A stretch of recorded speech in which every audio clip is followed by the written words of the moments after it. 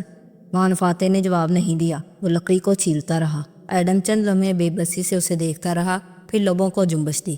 آپ کی بیٹی بھی پہاڑوں میں کھوئی تھی نا سر؟ خنجر سے لکڑی کو چھیلتے اس کے ہاتھ تھمے۔ سوگواریت سے مسکرایا اور نظر اٹھا کے اسے دیکھا۔ ہاں، گینتھنگ ہائی لینڈ کے ٹریک پہ۔ تالیہ پھر سے مڑ کے اس کو دیکھنے لگی۔ اسی آیانہ کے ذکر پہ وان فاتح کے چہرے پہ جس دکھ کی توقع تھی وہ وہاں نہیں تھا۔ کیا آپ اس کے بعد دوبارہ بھی جنگل یا پہاڑوں میں گئے؟ آپ کو تکلیف نہیں ہوتی تھی؟ ظاہر ہے میں گیا، اور تکلیف کا علاج فراڈ سے نہیں کیا جاتا۔ جو تکلیف دیتا ہے اس سے بھاگ جاؤ تو کیا زخم بڑھ جائے گا؟ نہیں بیوقوف انسان، ماضی سے نکل کے حال میں جینے سے زخم بڑھتے ہیں۔ تالیہ مجھے کوٹ چاہیے۔ آخر میں گردن گھما کے پانی کی طرف دیکھا جہاں وہ گردن موڑے بیٹھی اسی طرف دیکھ رہی تھی۔ میرا کوٹ کیوں؟ اس نے چھنبے سے ساتھ رکھے کوٹ کو دیکھا جو گرمی کے باعث اس نے اتار دیا تھا، پھر اسے اٹھایا اور گول مول کر کے فاتح کی طرف اچھال دیا۔ کیونکہ میں فیز 3 میں ہوں اور تم دونوں ابھی فیز 1 سے نہیں نکلے۔ کوٹ اس کے قریب گرا تو فاتح نے جھک کے وہ اٹھایا اور اسے الٹایا، پھر اندر ایک جگہ خنجر رکھا۔ جنگل میں آنے کے بعد تمہیں ملٹری میں بتایا گیا ہوگا ایڈم، انسان 3 فیزز سے گزرتا ہے۔ خنجر کو اندر گھونپا اور زور سے نیچے لایا۔ کوٹ کی اندرونی لائننگ شرٹ کی آواز کے ساتھ کٹتی چلی گئی۔ تالیہ کا دل دک سے رہ گیا۔ میرا رالیف لارین کا کوٹ۔ فیز 1، جب انسان جنگل میں اترتا ہے اور اسے کچھ معلوم نہیں کہ وہ کون سی دنیا میں آ گیا ہے۔ خوف کا فیز۔ اب وہ ہاتھوں سے لائننگ پھاڑ رہا تھا۔ ریشمی کپڑے کے پھٹنے کی آواز دور دور تک جاتی اور بعض گز پلٹ کے سنائی دیتی۔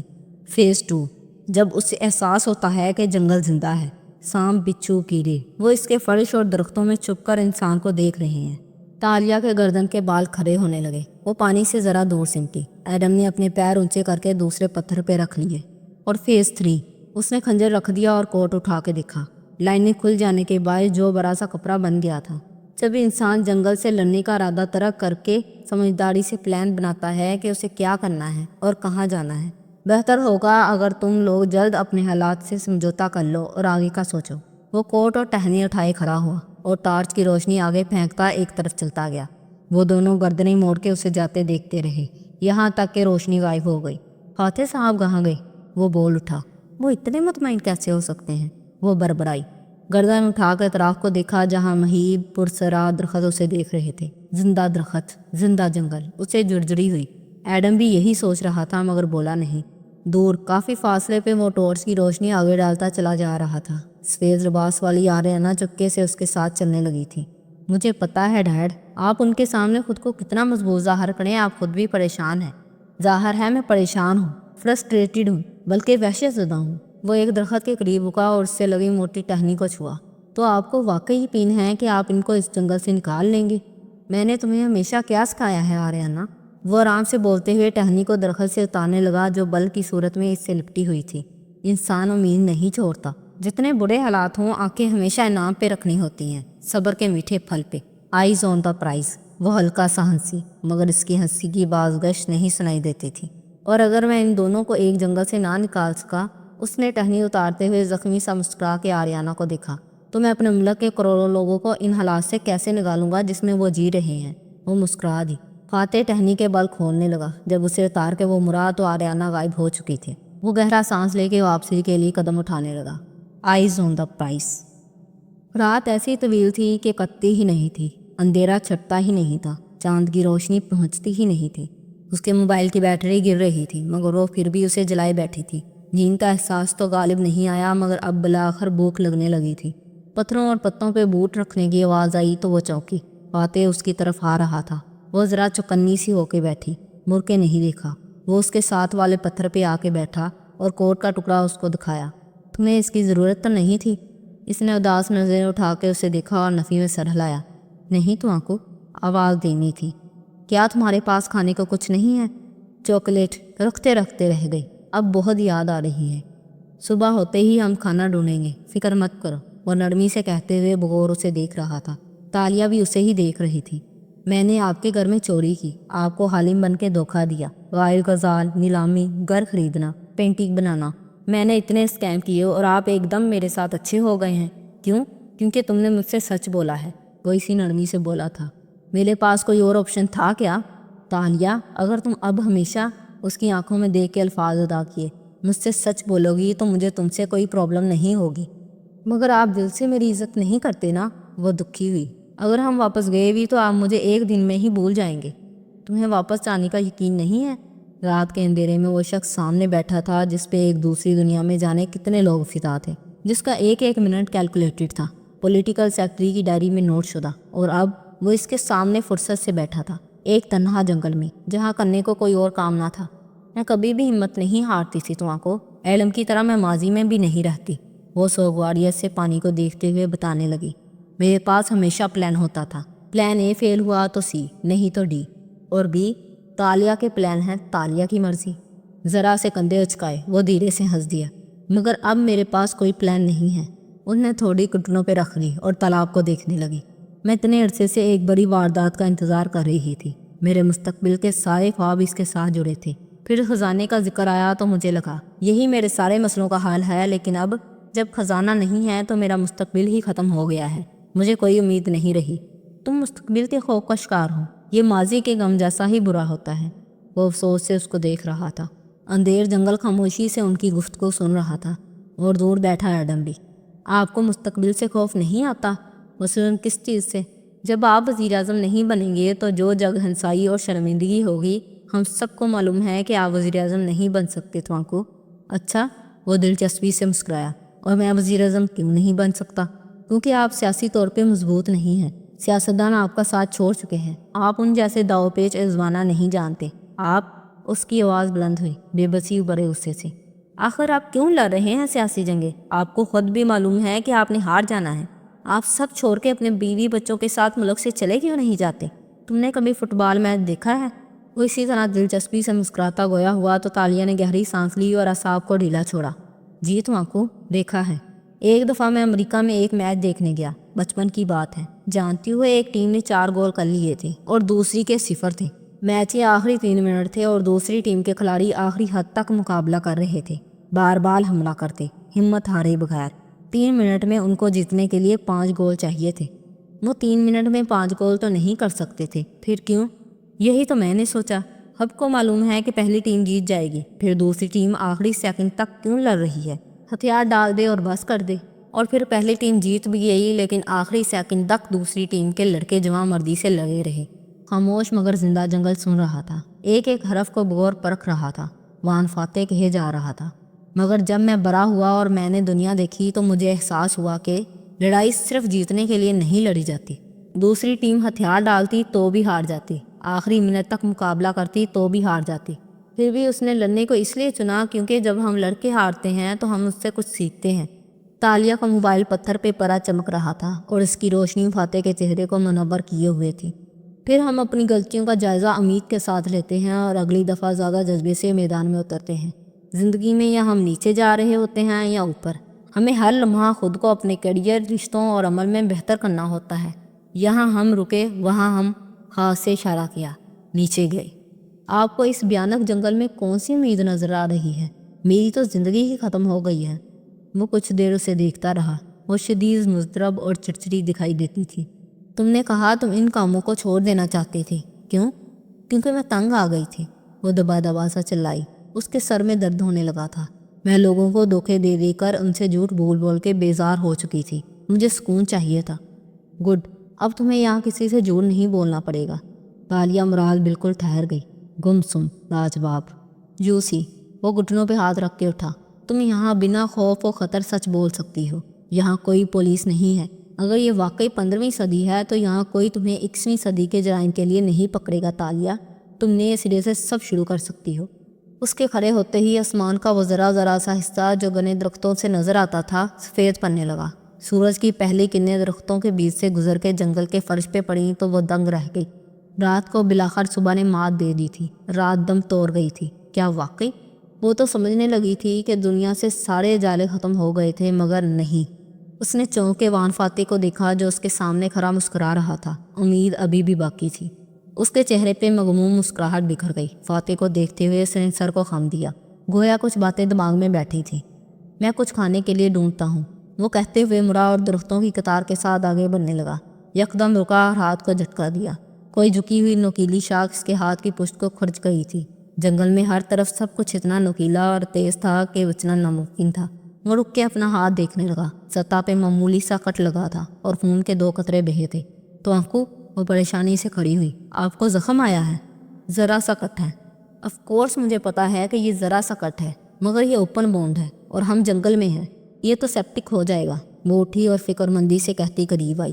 ایڈم جو ابھی تک سامنے اداس سا بیٹھا تھا بس سر اٹھا کے دیکھنے لگا، افسوس اور مزید اداسی سے۔ امید ہے سیپٹک نہیں ہوگا۔ فاتح نے ہاتھ نیچے کر لیا اور آرام سے انداز میں تسلی دی، مگر وہ پریشانی سے اسے دیکھتی رہی۔ میرے پاس تو صرف اوزار ہیں، کوئی اینٹی سیپٹک ذات رکھنے کی عادت ہی نہیں ڈالی کبھی خود کو۔ اب کیا ہوگا؟ ہم تو ان چھوٹے چھوٹے زخموں سے ہی مر جائیں گے۔ صبح کی پھیلی سفیدی بھی اس کی امید کو نا امیدی میں بدلنے سے نہ روک سکی۔ ایڈم بن محمد نے ایک دم سر اٹھایا۔ Antiseptic? وہ بربرایا۔ دونوں نے گردنیں موڑ کے اسے دیکھا۔ کسی خواب کی سی کیفیت میں وہ کھڑا ہوا تھا۔ ہمیں اینٹی سیپٹک کی کیا ضرورت ہے؟ ہم رین فارسٹ میں ہیں، یہ قدرت کی سب سے بڑی میڈیسن کیبنٹ ہے۔ چکنے ہوئے انداز میں ایڈم اپنی ایڑیوں پہ گھما۔ گول چکر کی صورت اس نے چاروں طرف دیکھا۔ رین فارسٹ اور جنگل میں فرق یہ ہوتا ہے کہ جنگل میں درخت بھی ہوتے ہیں، آسمان بھی دکھائی دیتا ہے اور زمین پہ پودے اور جاریاں بھی اگی ہوتی ہیں۔ رین فارسٹ کے درخت اتنے گنجلک ہوتے ہیں اور اوپر جا کے اتنے گھنے ہو جاتے ہیں کہ ان کی کینوپی سی بن جاتی ہے۔ سورج کی روشنی زمین تک نہیں پہنچ سکتی، سو زمین پہ پودے اور جاریاں کم ہوتے ہیں اور درخت بارش کے پانی کے پاس نشوونما پاتے ہیں۔ وہ جو پہلے درختوں سے اٹا جنگل دکھائی دے رہا تھا، ایک دم وہ کچھ اور دکھائی دینے لگا تھا۔ مختلف قسم کے پتے، مختلف قسم کی لکڑیاں، کہیں کہیں ہوئے جنگلی پھول، جڑی بوٹیاں، ہر شے جیسے چمکنے لگی تھی۔ ان کے نام، ان کے کام۔ صبح کی سفیدی نے ذہن کو کسی اور طرح سے بیدار کر دیا تھا۔ ملیشیا کے رین فارسٹ میں 10,000 سے زیادہ اقسام کے پودے اور درخت ہوتے ہیں۔ یہ تو قدرت کی پوری فارمیسی ہے، وہ مسحور سا کہہ رہا تھا۔ تمہیں کیسے معلوم؟ وہ مشتبہ نظروں سے اسے دیکھنے لگی۔ سیریسلی چیتالیہ، آپ کتابیں نہیں پڑھتی کیا؟ وہ تیزی سے فاتح کے قریب آیا جو غور سے اسے دیکھ رہا تھا، پھر اس کا ہاتھ اٹھا کے دیکھا۔ ہمیں جنگل میں سکھایا گیا تھا کہ کیا کھانا ہے اور زخم پہ کیا لگانا ہے، اور میں خود جڑی بوٹیوں سے اپنے دمے کا علاج کرتا تھا۔ میرے پاس ایک کتاب بھی تھی۔ اس نے فاتح کا ہاتھ اٹھا کے معائنہ کیا۔ آپ کا اوپن وونڈ ہے، اس کے لیے ہمیں، اس نے ادھر ادھر دیکھا، ڈسٹروائے پلانٹ کے پتے چاہیے۔ رین فارسٹ میں اس کی بہتات ہوتی ہے۔ مجھے لگتا ہے میں نے سفید پھولوں والا یہ پودا کل اس طرف دیکھا تھا، میں ابھی لے کر آتا ہوں، اور ساتھ میں کچھ کھانے کے لیے بھی۔ فاتح مسکرا کے اس کا جوش دیکھ رہا تھا۔ ایڈم کی رنگت بدلی ہوئی تھی، وہ بیکار اور ناکام نہیں ہے، یہ خیال اس کے اندر بجلیاں بر رہا تھا۔ اس نے جلدی سے تالیہ کا خنجر اٹھایا اور آگے بڑھ گیا، پھر ذرا ٹھہرا اور قریب میں ایک پودے کے پتوں کو توڑ مروڑ کے ان کا رخ موڑ دیا۔ چند قدم آگے بڑھا اور قطار میں ایک اور پودے کے پتے مروڑ کے موڑے۔ یہ کیا کر رہا ہے؟ وہ ابھی تک شک سے اسے دیکھ رہی تھی۔ وہ راستے پہ نشانیاں چھوڑ رہا ہے تاکہ واپس آسانی سے پہنچ جائے۔ وہ خود پہ بھروسہ کرنا سیکھ رہا ہے۔ جو اسے معلوم ہے وہ جان بچائے گا، جو نہیں معلوم وہ جان لے سکتا ہے۔ وہ کمر پہ ہاتھ رکھے مسکرا کے اسے دور جاتے دیکھ رہا تھا، پھر تالیہ کا چہرہ دیکھا۔